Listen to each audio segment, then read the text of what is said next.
West Bengal গ্রাম panchayat recruitment নিয়ে ইতিমধ্যেই অনেকে আমার ভিডিওতে কমেন্ট করে এবং আমাকে পার্সোনালি মেসেজ করে জানতে চাইছো যে অফিসিয়াল আপডেট কী রয়েছে এবং কবে থেকে ফর্ম ফিল আপ শুরু হবে, এই বিষয়ে তোমরা জানতে চাইছো। দেখো, এই খবরটা কিন্তু অনেক পুরনো খবর।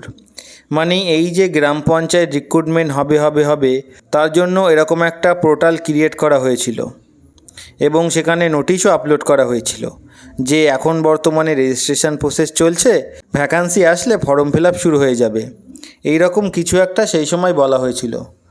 তো এর জন্য সেই সময় একটা অফিসিয়াল বিজ্ঞপ্তি এসেছিল। দেখো, সেই বিজ্ঞপ্তিতে ডেটটা লেখা ছিল 27 ফেব্রুয়ারি 2024 এবং সেখানে বলা হয়েছিল যে আমরা এই 3 টায়ার পঞ্চায়েত সিস্টেম মানে গ্রাম পঞ্চায়েত, পঞ্চায়েত সমিতি, জেলা পরিষদ, এখানে আমরা নিয়োগ করতে চলেছি এমন একটা নোটিফিকেশান কিন্তু আজ থেকে প্রায় 2 বছর আগে এসেছিল এবং সেই সময় সমস্ত ডিস্ট্রিক্ট এবং প্রপোজাল মিলিয়ে 6652টি ভ্যাকান্সির কথা বলা হয়েছিল। এবার সম্প্রতি এই পালাবদলের পর নতুন আমাদের পঞ্চায়েত দপ্তরের দায়িত্ব নেন মাননীয় মন্ত্রী দিলীপ ঘোষ মহাশয়। তার বক্তব্যেও কিন্তু উঠে এসেছে পঞ্চায়েতে কর্মী নেই, 6500-এর মতো নিয়োগ পেন্ডিং হয়ে আছে এবং আমি কিছুক্ষণ আগে খবরেও দেখছিলাম তিনি এটা নিয়ে সংবাদ মাধ্যমে কিছু বলেছেন। সেখানে তিনি বিস্তারিত স্পষ্ট করেছেন যে পঞ্চায়েত নিয়োগটা হবে।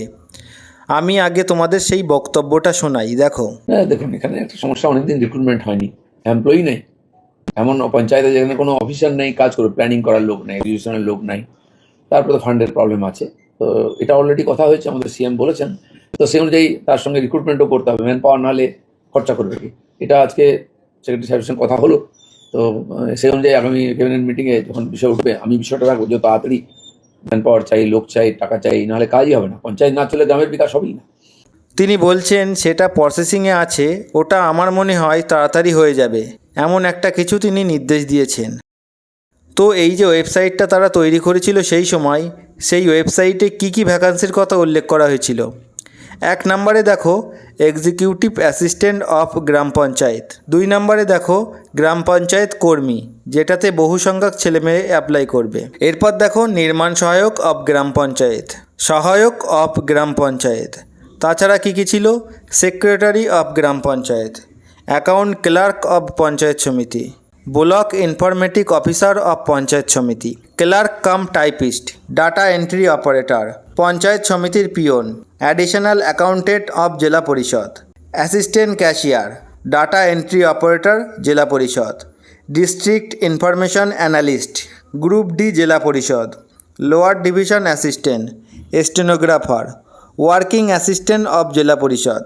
এই রকম কিন্তু 18টা পোস্টের কথা সেই সময় বলা হয়েছিল।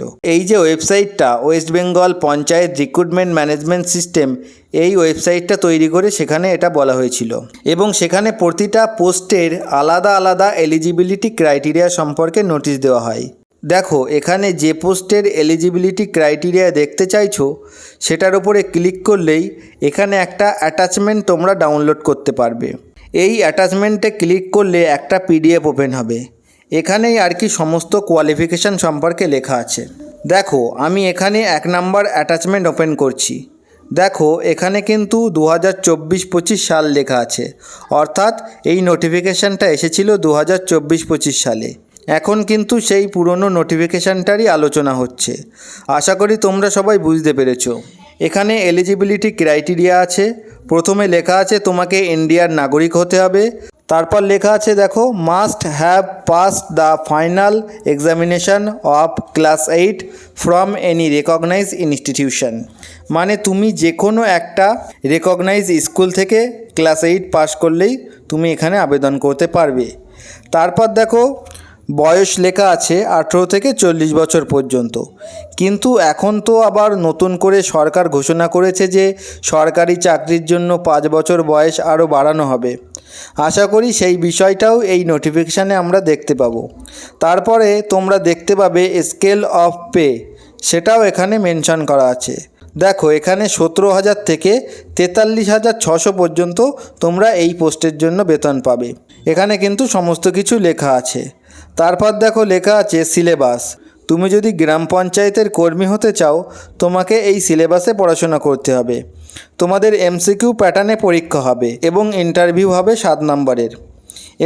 এমসিকিউ প্যাটার্নের মধ্যে সিলেবাস ছিল ইংলিশ থেকে 10 নাম্বার, বেঙ্গলি থেকে 13 নাম্বার, অ্যারিথমেটিক থেকে 10 নাম্বার এবং জিকে থেকে 10 নাম্বার। এইগুলো কিন্তু সবই ক্লাস 8 স্ট্যান্ডার্ড লেভেলের। এবং অনেক ছেলেমেয়ের মুখে ইদানিং আমি বলতে শুনেছি যে এই ইন্টারভিউ প্রসেসটা যেন বাদ দিয়ে দেওয়া হয়। এই বিষয়ে তোমাদের কি বক্তব্য অবশ্যই কমেন্ট করে জানাবে। এবার যেহেতু সরকার পাল্টেছে, আগের সরকার তাদের মতন করে নোটিফিকেশানটা পাবলিশ করেছিল। এবার যদি নতুন সরকার তাদের মতন করে কিছু সিলেবাস বা অন্যান্য কিছু চেঞ্জ করতে চায়, তাহলে তারা অবশ্যই চেঞ্জ করতে পারে। তাই আমি বলছি, যদি কোনো রকম চেঞ্জ আমাদের বর্তমান সরকার এই নোটিফিকেশানে করে থাকে ভবিষ্যতে, তাহলে আমি তখনই তোমাদেরকে ভিডিও করে জানিয়ে দেবো। তাই সেই ভিডিওটা যদি মিস না করতে চাও, তাহলে অবশ্যই চ্যানেলটি সাবস্ক্রাইব করে রাখো। তারপর দেখো, সহায়ক বলে যে পোস্টটা আছে, সেখানে যদি এলিজিবিলিটি ক্রাইটেরিয়া দেখি, দেখো সেখানে লেখা আছে তোমাকে 50% মার্কস পেয়ে মাধ্যমিক পাশ করতে হবে। এই রকমভাবে প্রতিটা পোস্টের যোগ্যতা, বয়স এবং পে স্কেল কী রাখা হয়েছে এবং সিলেবাস সব কিছুই তোমরা চেক করে নিতে পারবে অফিসিয়াল ওয়েবসাইটে গিয়ে। আশা করি তোমরা সবাই এই নোটিফিকেশনের ব্যাপারটা ভালোভাবে বুঝতে পেরেছো। এবার তোমরা যারা ছাত্রছাত্রী রয়েছো, তাদের করণীয় কী? আমাদের মাননীয় দিলীপ ঘোষ মহাশয় তিনি কিন্তু এই নোটিফিকেশান নিয়ে কথা বলেছেন। আশা করি এই নোটিফিকেশান খুব তাড়াতাড়ি কার্যকর হবে। তাই বলছি, যদি এই নোটিফিকেশান সম্পর্কিত পরবর্তী যে আপডেট আসবে, এইগুলো যদি সবার আগে জানতে চাও, তাহলে চ্যানেলটি আগে সাবস্ক্রাইব করে রাখো। এবার দেখো তোমরা কিভাবে চেক করবে। দেখো, তোমরা এই অফিসিয়াল ওয়েবসাইটে চলে আসবে।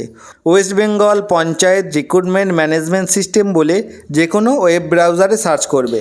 প্রথমে যে লিঙ্কটা আসবে সেটাই ক্লিক করে এই অফিসিয়াল ওয়েবসাইটে তোমাদেরকে চলে আসতে হবে। তারপর দেখো, এই যে ক্যান্ডিডেট গাইডেন্স বলে যেটা লেখা আছে, সেখানে ক্লিক করে দ্বিতীয় নম্বর অপশান আছে লিস্ট অফ পোস্ট। এখানে ক্লিক করলে তোমরা যাবতীয় ভ্যাকান্সির পোস্ট সম্পর্কে দেখতে পাবে। এখানে কিন্তু 18টা পোস্টের কথা বলা আছে। তুমি যেটাতে এলিজিবল, তুমি সেটা সিলেবাস ফলো করে কিন্তু এখন থেকে পড়াশুনো চালু করে দিতে পারো। আমি কিন্তু বর্তমানে তোমাদের এই পরামর্শটা দিতে পারি। দেখো, এখনও কিন্তু ফর্ম ফিল আপ শুরু হয়নি, কিন্তু কবে ফর্ম ছাড়বে সে আশায় না বসে থেকে তোমরা যদি এখন থেকেই অল্প অল্প করে সিলেবাসটা কভার করতে থাকো, তাহলে দেখবে যখন পরীক্ষা হবে তোমরা খুব সহজেই ভালো একটা নাম্বার করতে পারবে। এখন আপাতত তোমরা এই সিলেবাসটা মেনটেন করে পড়াশোনা করতে থাকো। যদি পরবর্তীতে সিলেবাস সম্পর্কিত কোনো আপডেট আসে, আমি তোমাদেরকে ভিডিও করে জানিয়ে দেবো। তোমরা সে বিষয়ে পুরো নিশ্চিন্তে থাকতে পারো।